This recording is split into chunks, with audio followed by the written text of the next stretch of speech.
Hi, and welcome back for our Accessibility Series number 4. Today we're going to talk to you about Read and Write for Google Chrome. I'm Dana Vermelia, one of the Assistive Technology Consultants here at IU17.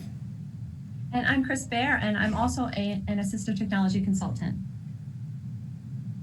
Today we're going to talk to you about Read and Write, and it is a Google Chrome extension that you can get on the Google Chrome Web Store. And it is a literacy toolbar that provides support to make documents more accessible for students. It's important to note that this isn't just available for Google Chrome. You can also get Read and Write for Microsoft Edge and other platforms as well. It is through texthelp.com. And as I mentioned a little bit ago, you can add Read and Write extension for Google Chrome. If you go to the Chrome Web Store, there will be a little icon there that you can install the Read and Write for Google Chrome extension. When you do install it, then at the top of the extension bar, you will see a purple puzzle piece, and that is your Read and Write extension. The exciting thing we have to share with you about this is, as an educator, you can get a free full version of Read and Write. If you go to texthelp.com and look for that, as long as you sign up for the extension through your email address that's associated with your school, they will give you full access to the full program. Otherwise, it's just a 30-day free trial, and then certain pieces or features will no longer be active unless you pay for a subscription. Okay, so right now I have a Google Doc opened, and we're going to talk to you about using the Read and Write toolbar in the Google Doc. So when I click on that, my extension for Read and Write comes up here on the top. And the first on the left-hand side is the Check It tool. And the Check It tool is a new feature on Read and Write that checks spelling and grammar on your Google Docs. So if I was typing and it did make an error, it will come up as underlined purple dotted line, and that will identify that I did make an error in spelling that, and it does autocorrect that word. The next feature is called Word Prediction, and as I am typing, it'll automatically predict what word may come next. So, and I can also hover over that, hover over the word, and you can hear the word being said. At pool and then the next one is the dictionary. So if you highlight a word, dictionary will come up. That will give you the definition of the word that you highlighted.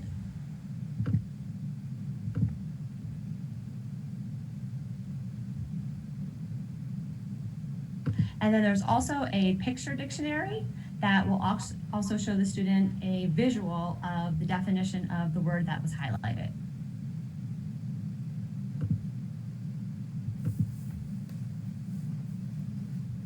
The next features in our toolbar are the read aloud features. You'll see the play, pause, stop, and then also this little box with the arrow is the screenshot reader tool. So if you highlight at a certain portion of the page, it will start reading from there on. So you can start your highlight either at the beginning, the middle, or the end.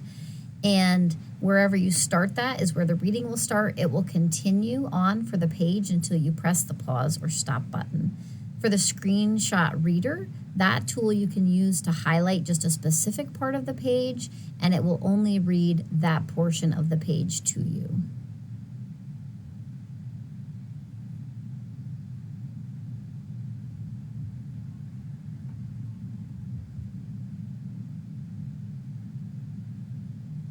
These breeds may look or act differently, but they are not all that different. They all came from wolves, and they all belong to the same species. This might be a great tool if you have ads in a page, because you can highlight a specific area, and if you don't extend it all the way through, it it will cut that off. So for example, if we had only drawn that box and missed the last word in the sentence, it would have skipped right over that word. So if there are different things mixed into the page and you can highlight just a certain area to bring the focus in on that, that might be helpful for certain students. The Audio Maker is the next tool that you see with the little paper and the headphones. That's a great tool that allows you to take and highlight some text, and then if you press that icon after you highlight the text, it will actually turn it into an MP3 file that can be accessed later or right then, but especially for those if you need to reference it again later, so that the student can access that MP3 file.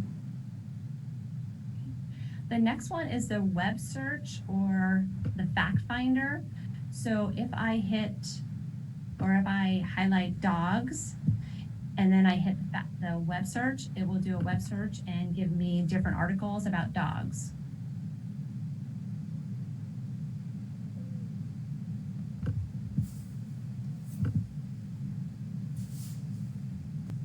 Okay, the next feature on the toolbar is the screen masking. And when you click on that, a single bar will come up and you can read text on a Google Doc or you can read text on the web, and that will help a student focus better line by line. When you go to the left-hand side, there's a settings for the screen masking, and if you click on that, you can change the background color for the reading to help a student if they need the yellow background or a red background. You can also change the background opacity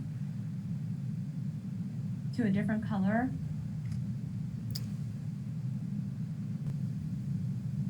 And then you can also change the reading light opacity.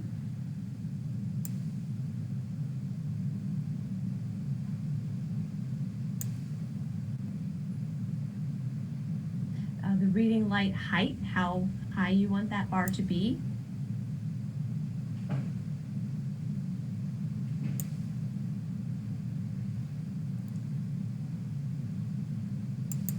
And the reading light color. The next feature on the Read and Write toolbar is the Talk and Type.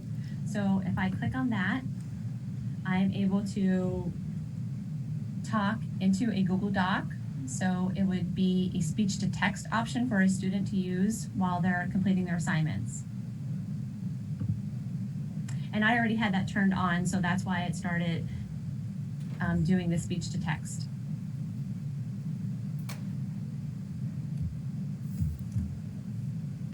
The next tool that is in the Read and Write toolbar is the translator. So if you highlight a word and then you hit the translator option, you will have different languages that you can have that word translated into. So whatever the student may need, you can have French or German. There's a couple different options in Read and Write that you would be able to use for the translation tool. And you can set your language in your settings so that it only translates to that one language. You saw a list there on Chris's because she has not yet picked just one language. So it gives you all of the options if you do not do that. The next set of features that we're going to talk about are the highlight features. So you can see here there are 4 different highlight colors you can do along with a clear highlights option. And what you can do with the highlights is you can either choose to highlight all with one color, you can assign colors to certain things. So maybe I'm going to do a main idea and supporting points in different colors, or maybe I'm going to do one topic with yellow, a different topic in my notes with green, a different topic with blue, things like that. I could also do parts of speech. I might highlight the nouns yellow and the verbs green. However you choose to do that though, if you highlight some words, you can then collect your highlights with the next button. Let me just take a minute and highlight a few here for us.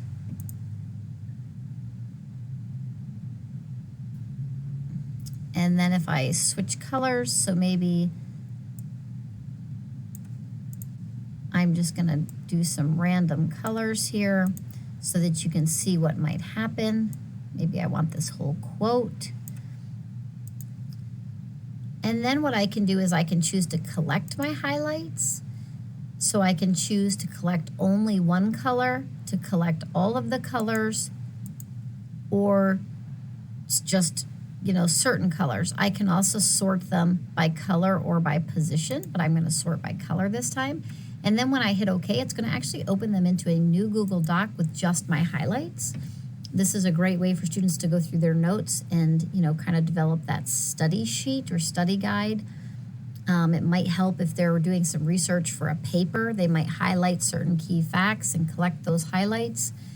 And you can see that it does source it. So if I was on the website and did that, it would give me the source of where those highlights came from. So it also helps to create your citation that way.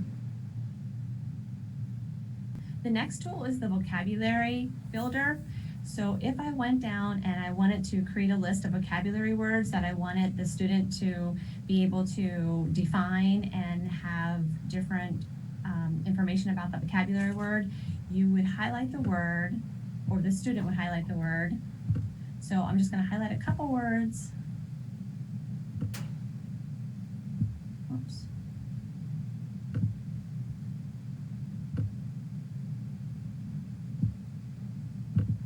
Do they have to be highlighted in the same color, Chris? No, they do not. Okay. And then if I go over to the vocabulary icon, I can hit that and it'll generate a new Google Doc with a vocabulary list of those highlighted words that I just highlighted. So it'll give the word, it gives the meaning of the word, and it will give a picture symbol. So, and if you don't need all of that support, you can go into the Google Doc and delete that.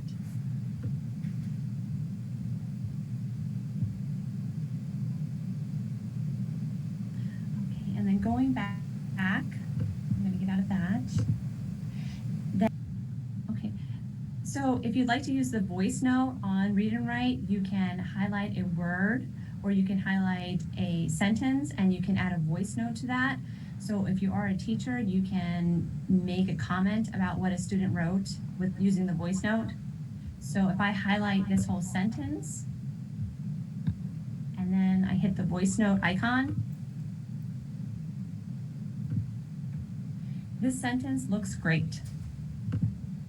And then I can insert that.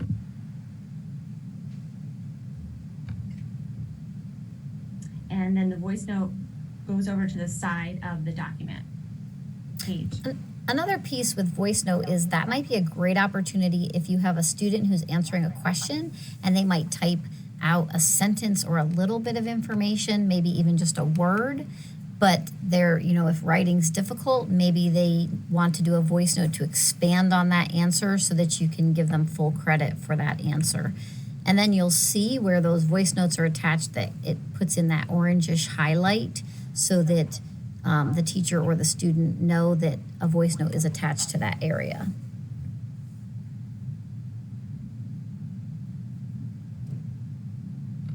Okay, the last icon is the practice reading aloud icon. And if a student would like to practice reading what they wrote or they need to work on fluency, they can highlight a paragraph and they can hit that icon, practice reading aloud. And then on the right-hand side gives you the prompts for how to do that. And on the left-hand side, it gives you the passage that the student would need to read. And then you can use the recording and record that passage. And then you can hear it back played and have the student be able to hear how they read the passage.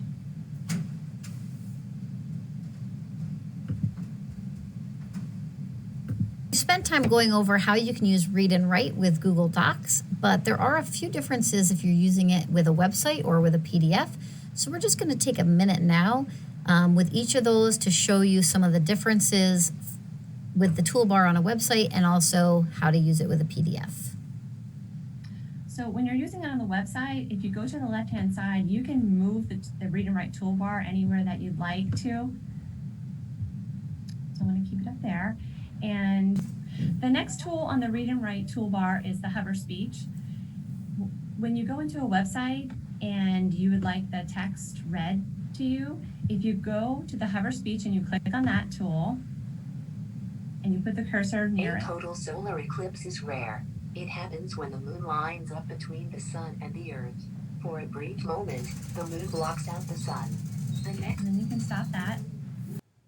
Okay, if you're on a web page and you're looking at an article, you can use the Talking Dictionary, which provides definitions from which can be speech enabled to improve comprehension and writing. So if you highlight a word, you can go up to the dictionary and it'll provide the definition of the word. If you hit the play button, it'll also read the definition. animal. Noun. All things alive are animals except for plants and microorganisms. I like small furry animals. Okay. Noun. You can also highlight a word and use a picture dictionary, and then a symbol will be provided of that word. Animal. There's also a screenshot reader, which functions as an OCR tool. So if you have text within a picture, you can use the screenshot reader and you can highlight the text, and then the text will be read to you within that image. This might work for a chart or a picture that has some words, but sometimes it reads it in the correct order and sometimes it doesn't. So you'll just have to try it and see how it works, maybe before you have your student do it. The last tool on the web page that we're going to talk about is the Simplify page. So if you're reading a text from a web page, you can have the page simplified so you can remove distractions or articles, and then the student will be able to focus better on the article. So it took away all the pictures, as you can see, and it took away any advertisements.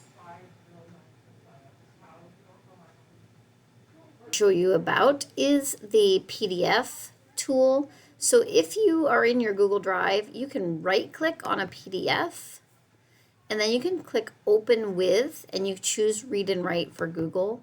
This will open your PDF so that you can use all of those tools on the PDF. And there are a couple that are slightly different, so we'll show those to you once this loads.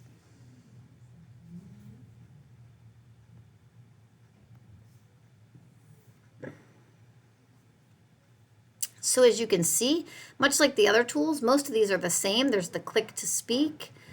So you can click on that and click.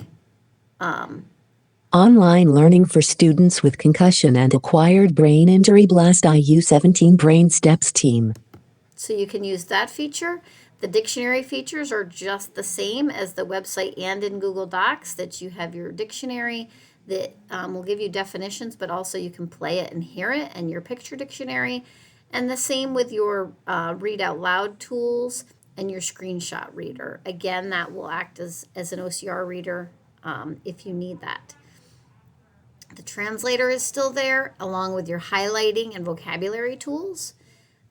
We also have the screen masking, so even with the PDF, you can pull up that screen masking feature. And then you have these drawing tools that are slightly different. So you have the typewriter tool so that you can annotate or type on the PDF. The push pin just adds a little push pin somewhere so that if I want to pin a note, I can do that. I might say check this. And if I hit check, it would push that. So you can see that push pin right here. And then I can throw that out if I need to. Same thing with the pen. You can just draw with your mouse, or if you have a touch screen, with your finger. And your shapes drawing, so you can add shapes if you need to that PDF. So it does allow you to annotate on that PDF. There isn't right now, but with some PDFs, you'll see a feature to save it to your drive. But you can also see down at the bottom, there's the download option as well as your print option, so that you can take care of saving any changes you've made to the document, or share it, print it, that kind of thing. Okay, thank you for listening to this presentation on Read and Write. If you have any questions, you can contact Dana Vermilia, or myself at iu17.org. Thanks so much.